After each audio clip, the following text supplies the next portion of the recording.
During the recent budget estimates hearing into the portfolio of agriculture, the Minister mentioned engaging a total of 97 times throughout the day.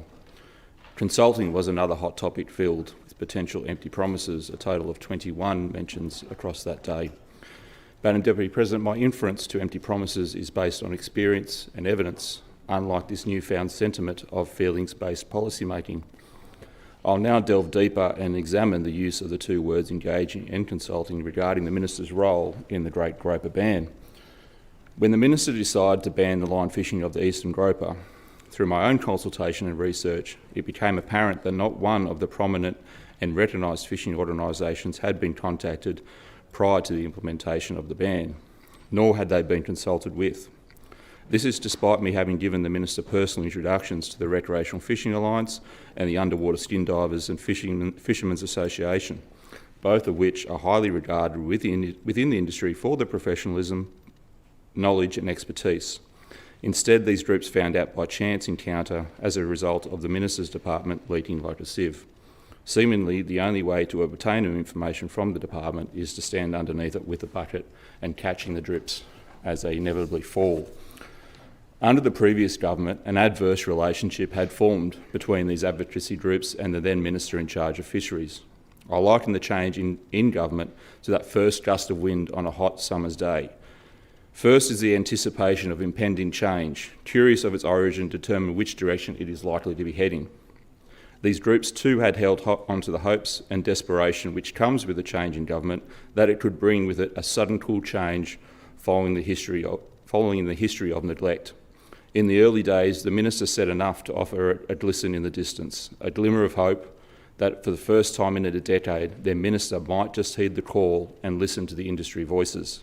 I was hopeful, the industry was hopeful, and things were showing signs of progress.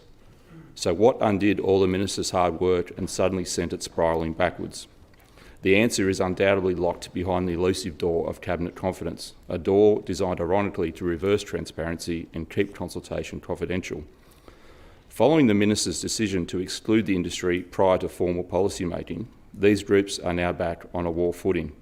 The Premier might have filled the warm hearts of the Left Labor faction by imposing a sudden ban, but what about the 391,000 recreational fishers that were willing to pay their fishing fees every year?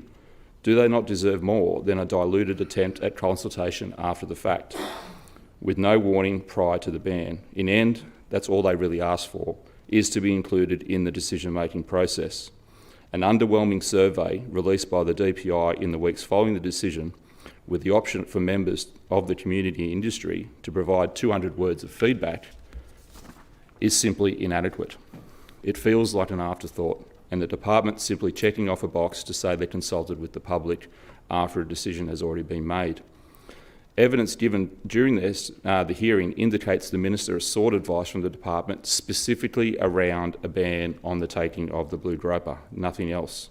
The afternoon session further revealed that the department voluntarily provided additional feedback to the Minister on alternative management strategies.